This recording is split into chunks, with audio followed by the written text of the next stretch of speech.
This cute little box arrived to me yesterday. This is technically from Influenster. All over my face. I put it on before I even set up the camera to film so that it's had in makeup. I don't really sweat when I work out. I would say is light.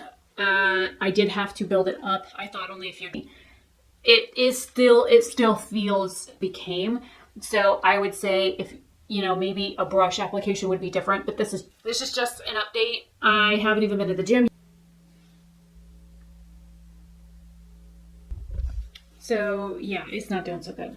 I'm going to go ahead and it comes off, but it's still there. And this is the scrunchy shade. And I'm shade 3 in.